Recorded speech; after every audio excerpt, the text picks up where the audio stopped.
Ja sam Tiago Ferreira, poreklom Brazilac. Rodio sam se u Rio de Janeiru, jednom od najlepših gradova na svetu.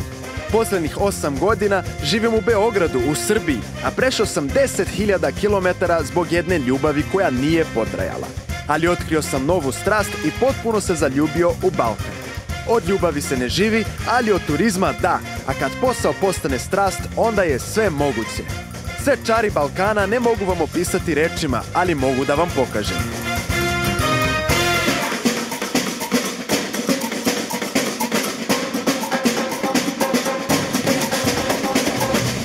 Uživajte u Tiagovom Balkanu. Sad se stavlja ono kako da uđe prvo, sad nije više gotovo prvo, a dvojite kako ste sad druge strane, sad napravite pa neki drugačiji kadar. Jel se čujemo? Da. Znači ovo se snima već. Snimamo, da. O ljudi. Od sad pa nadalje, ko je FBI da to... Sad šta god kaže može se koristiti protiv mene. Tako je.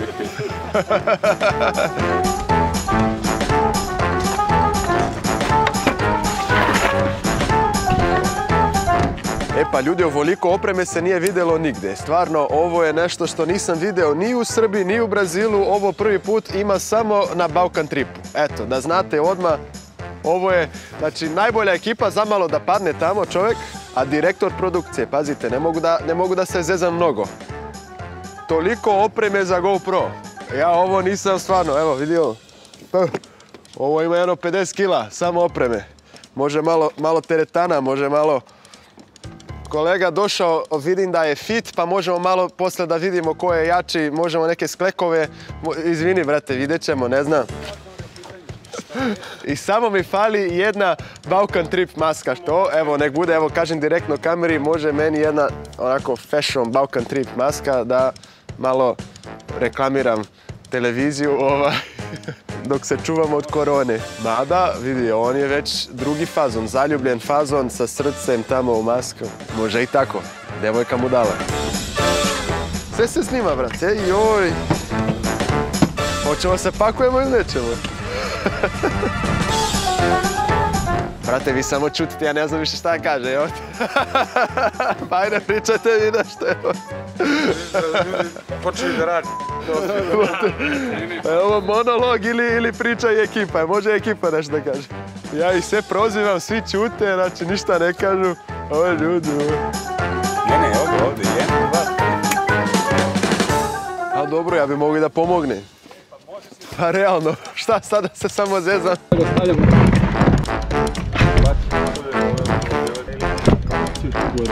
A jel si im rekao za helikopter koji nas vozi do Bajine Bašte, nisi? Željko Mitrović. Da. Evo, pade. Ne znam, to su uglavnom objektivi, tako da... Jago, nemoj mnogo da se trošiš, imaš 5 dana. Dobro, bre. 3 dana, u stvari, da li je sve ovo bila jedna velika greška ili ne? Jeste malo.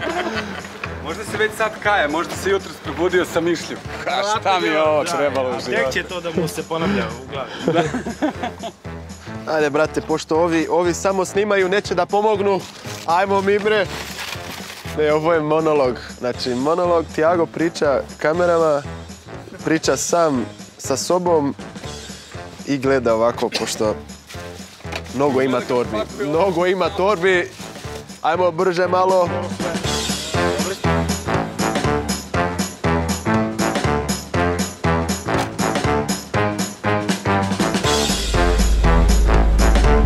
To ti zagašimo, da. Ajmo malo brže.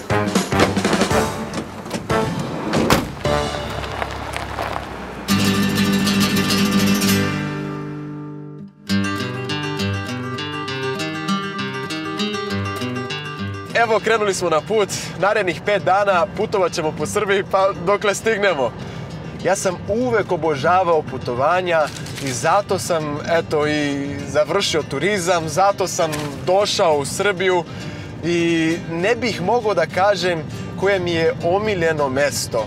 Prosto, toliko je bilo toga lepog, a najbitnije je to što je deo svakog mesta koje sam obišao ostao u meni.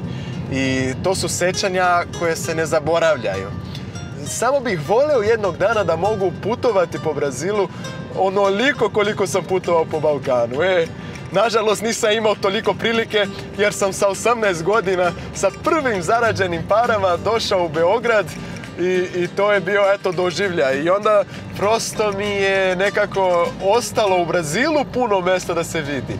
Brazil je jedna čudesna zemlja koja se teško obiđe cela. Neverovatno je to sada kad vidim i verovatno dosta ljudi koji živi u inostranstvu će se složiti sa mnom da jednom kad odemo negde van, tek onda vidimo lepotu i bogatstvo koje smo imali u našoj kući. To se desilo i sa mnom, to se dešava i sa ljudima koji su rođeni pored Copacabane, Ipaneme i najlepših plaža na svetu tamo u Rio de Janeiro. To je takva neka lepota, takvo neko bogatstvo da je neverovatno.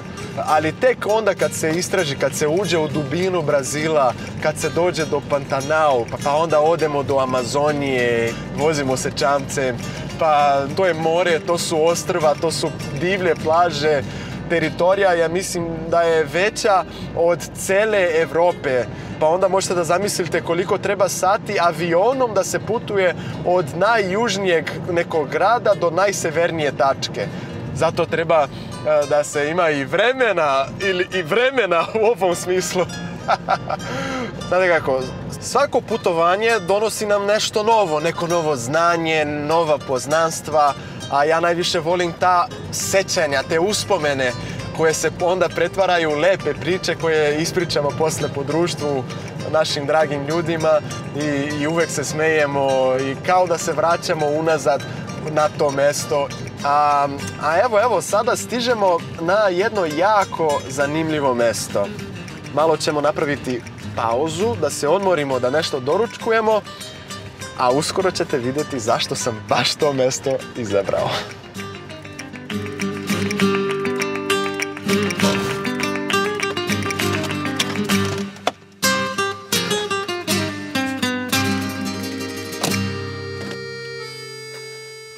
U Srbiji ima mesta koje su stala u vremenu i baš zbog toga imaju neku svoju posebnu draž.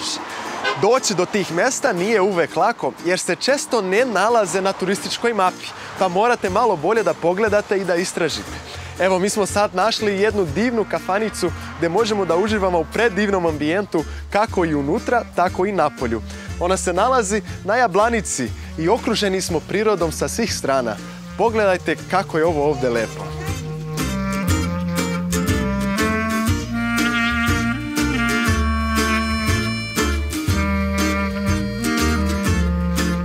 Pre 3 godine sam vas gledala na TV-u. Da li je moguće? Ovdje? Zanimljivo. Gledam TV, jutarnji neki program. Izvesni Brazilac, lep kao Lucka. Kaže da je Srbija to su vaše oči, to su vaše oči. Kaže da je Srbija prelepa. Ja kažem sebi, jedan Brazilac više voli Srbiju nego svi mi zajedno.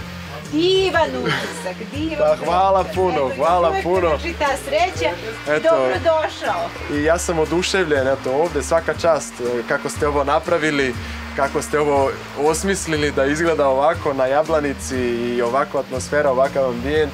Da uživamo, bez Tako je, hvala puno. I vama puno hvala.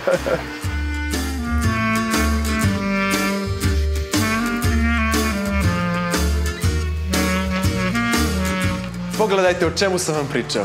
Ovdje ima toliko toga da se vidi da ja ne znam gdje pre da gledam. Kad je interijer ovako lep, mora da je i hrana izvrsna. Ovo me čak malo podsjeća na kuću moje bake iz Minas Geraisa, ali na srpski način.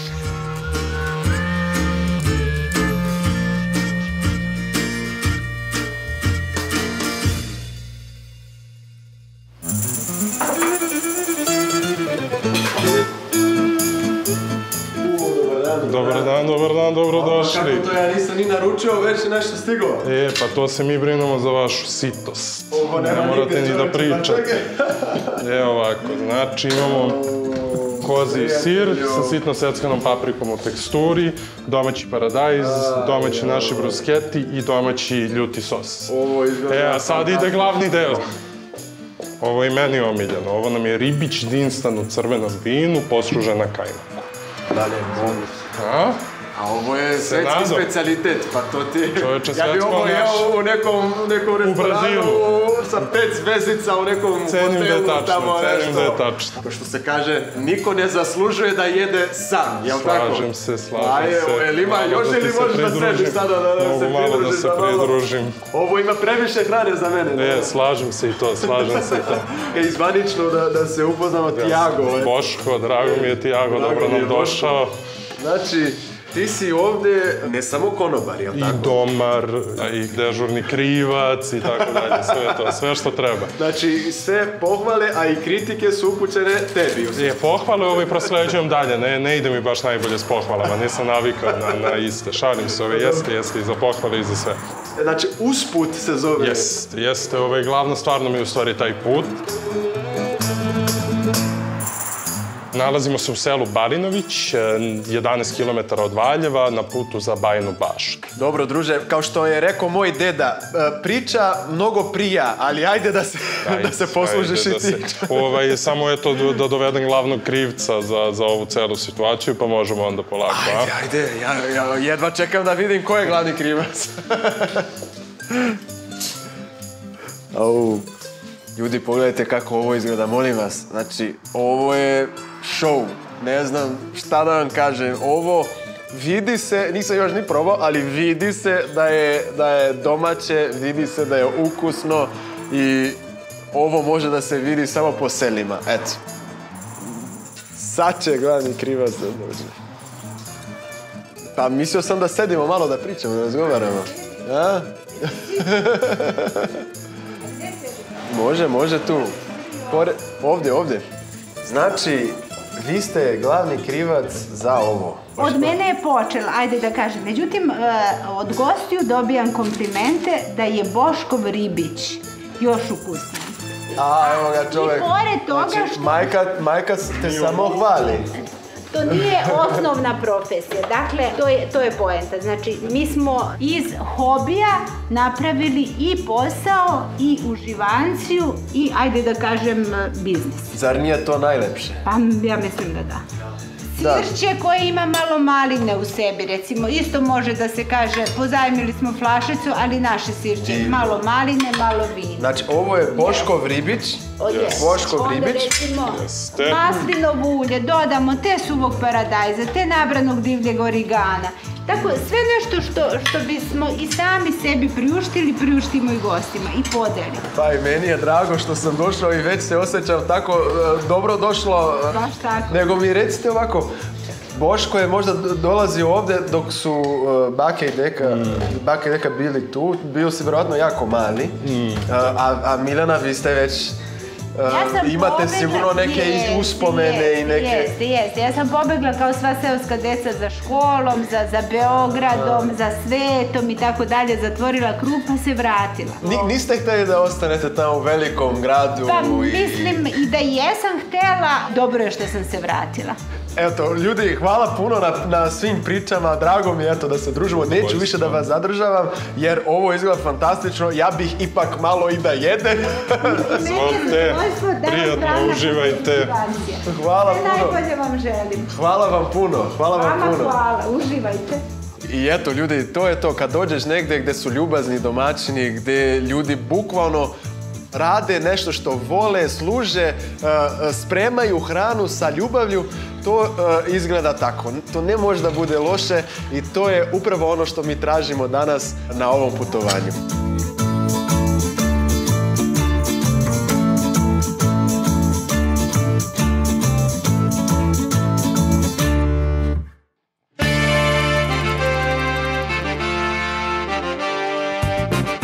Evo, nastavljamo put. Posle sjajne pauze, malo duže nego planirano, sad prolazimo kroz prelepe predele i prosto sam se setio svoje prve ture po Srbiji sa Srbijom za mlade. To je bilo 2013. godine i baš smo obišli tada Valjevo i obišli malo ovaj kraj ovdje kroz koji prolazimo. I setim se kao da je bilo juče, prvi put kad smo išli zajedno sa grupom, ali sada već nekoliko godina kasnije, koliko je mladih ljudi putovalo sa nama, pa nekoliko desetina hiljada sigurno. Organizacija osnovana još 2011. godine i imali smo jednostavan cilj koji je bio da pokažemo mladima iz Srbije da putovati Srbijom ne mora biti dosadno.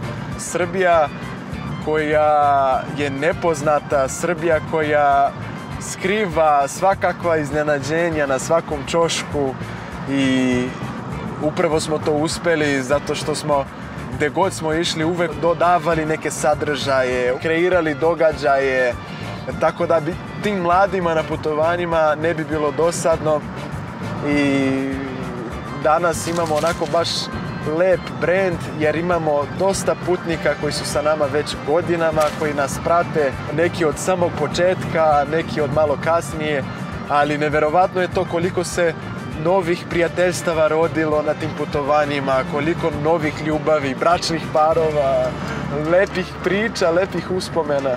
Prosto je to neki najlepši deo našeg posla. Jedan od najdražih događaja koji smo mi organizovali po meni je bio Moonfest. Glavna stvar na tom događaju je noćni uspon na Midžor, vrh Stare planine, gdje bukvalno cijela grupa onako po mraku ide i prati nas mjesec. I onda kad dođemo gore oko 5 ujutru, svitanje. I onda svi zajedno sedimo na travi i gledamo svitanje sa vrha Stare planine. To ne mogu rečima da vam opišem. To je čista sreća. I drago nam je stvarno što gledamo unazad i vidimo koliko je ljudi putovalo sa nama i tako mi širimo pozitivne energije, širimo optimizam i entuzijazam. Valjda ljudi koji putuju sa nama to osjećaju i vide tu neku iskrenu emociju i prepoznaju to i onda nastavljaju da putuju. I to se vidi ne samo među putnicima, već i među partnerima koje imamo po celoj Srbiji i na koje smo jako ponosni. Evo mi sada upravo stižemo kod jednog od njih, mog prijatelja i dugogodišnjeg partnera. On se zove Aleksandar, Aca, čuveni iz Bajine Bašte, čovjek koji se bavi avanturističkim turizmom, čovjek koji ima puno ideja, puno kreativnosti, mnogo vredan, mnogo radi. On je napravio nevjerovatno lepu kuću na jezeru na Perušcu. Vidjet ćete kako je moguće biti mlad i uspješan preduzetnik ovdje u zapadnoj Srbiji.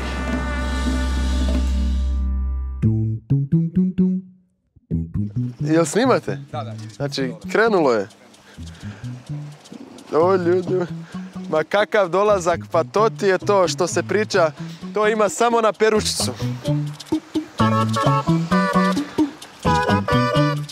Opremljeni smo maksimalno. Pa, odakle si stigao? Evo, sa sredine jezera. Upravo sam malo se izolovao tamo. Malo da meditiraš, malo da... Prelepo je, evo već sunce prelazi preko planine i više obasjava taj bosanski deo. Da. I sad je lepše kako se zove, sa bosanske strane nego kod nas. Pa dobro došli. Brate moj. Drago je vidjeti te opet. Ja ću ovdje da se držim. Aha. Možeš pravo na... Misliš, ajmo da vidimo. Oba! Ima li mjesta za ekipu? Ekipa, brojna, čamac veliki, tako da se sve uklapa. Ajmo da vidimo. Samo pazi glavu.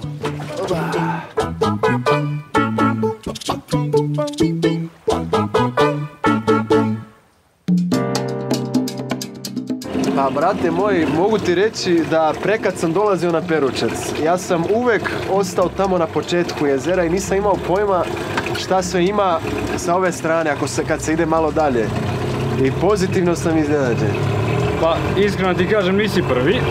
Turizam je došao ovdje kod nas, tako da se može vidjeti... Vidim, tvoji gosti uživaju tu, moji gosti uživaju, bravo. Osjetilo se dosta naliv turista i onda otvorili su neki novi restorančići, neki novi smještajni kapaciteti, nove agencije, novi ljudi. Jednostavno, tokom leta se baš osjeti nalet nekog, kažeš, pravog turizma i tako da je ta atmosfera došla i na Perućačko jezero i sad možete vidjeti bukvalno od hidroelektrane pa sve do Dervente, do zaliva, nekih 3 km, znači sve je otprilike popunjeno tim nekim kućicama. Čovječe, ovo je prelepo. Moj dugogodišnji stan, ajde da kažem, bio je znači, da napravim neku kućicu na jezeru, već 10 godina. Mi smo tu na jezeru, drugar je imao kućicu i baš smo se onako zaljubili u ovo mesto. U to vreme nije bilo ovoliko kućica, onda si stvarno ovdje bio sam s ovim jezerom, sa planinom.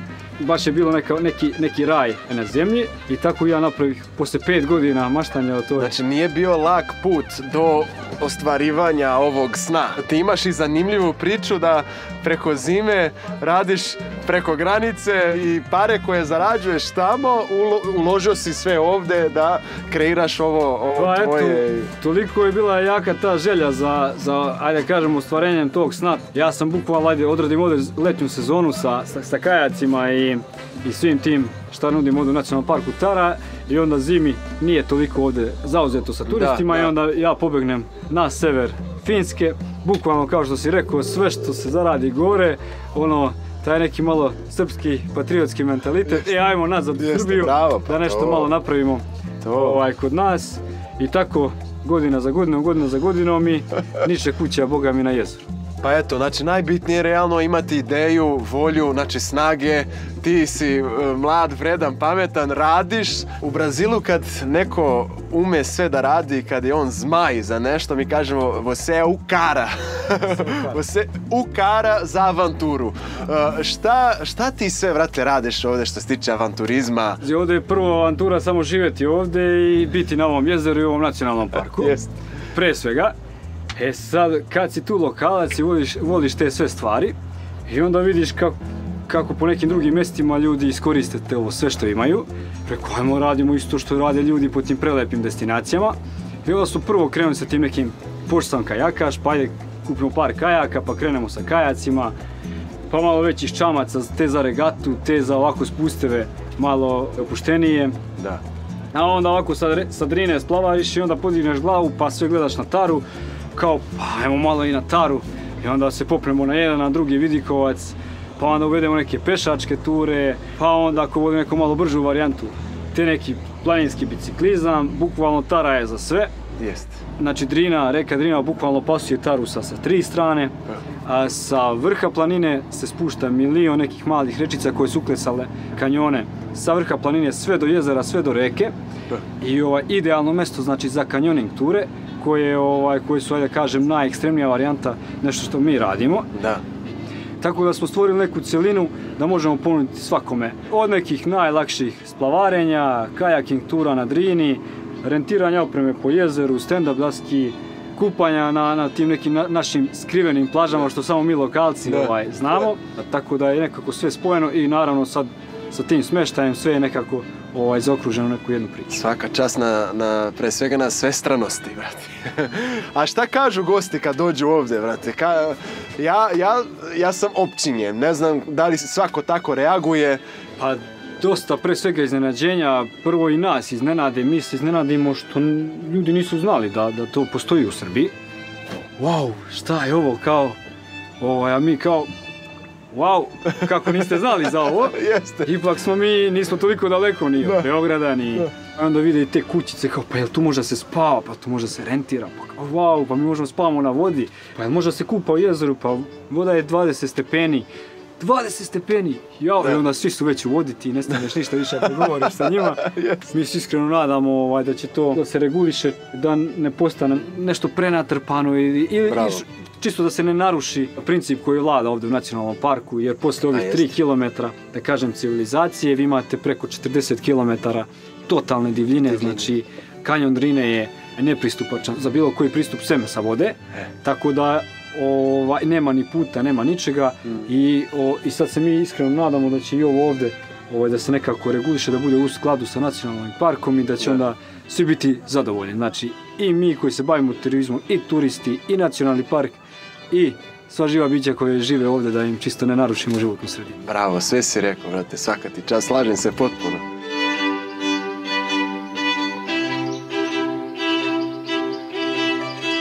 Nažalost, moramo da nastavimo naš put, morat ću da te napustim i da napustim ovaj deo raja na zemlji.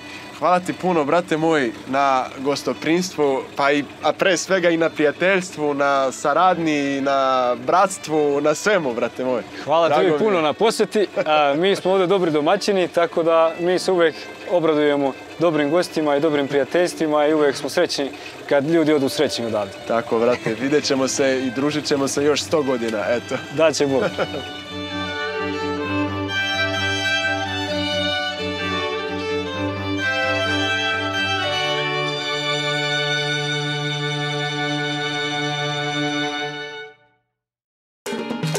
Prijepolje. Ako se usudite da ovdje dođete na nekoliko dana i da malo dublje istražite, nećete se pokajati. Dobar dan, dobar dan. Dobar dan, Tiago. Sopotnice je staro selo poznato po vodenicama i valjaricama. Cijela Limska dolina je u stvari jedna arheološka riznica. Danas je ovo omiljeno izletište turista iz svih krajeva Srbije, Balkana i celog sveta. Dovoljno je bilo gdje da začeprkate, naćete sigurno nešto vredno i nešto vrlo staro. Kako ide avantura, jel dobra? Odlično, najlepo. Odakle ste vi? Iz Beograda. I kako vam se čini? Prelepo. Nalazimo se u prostoriji gdje je stalna postavka posvećena o legendarnom Vladu Divcu. Kad ste već ovdje, itekako vredi uložiti malo više truda da se popnete do vrha, da uživate kod gornjih vodopada. Ja ne znam mnogo, ali sigurno znam da u džamiji moramo da se izujemo. Kad neko dođe prvi put u Prijepolje u ovaj kraj, gdje vi iz turističke ih upućujete?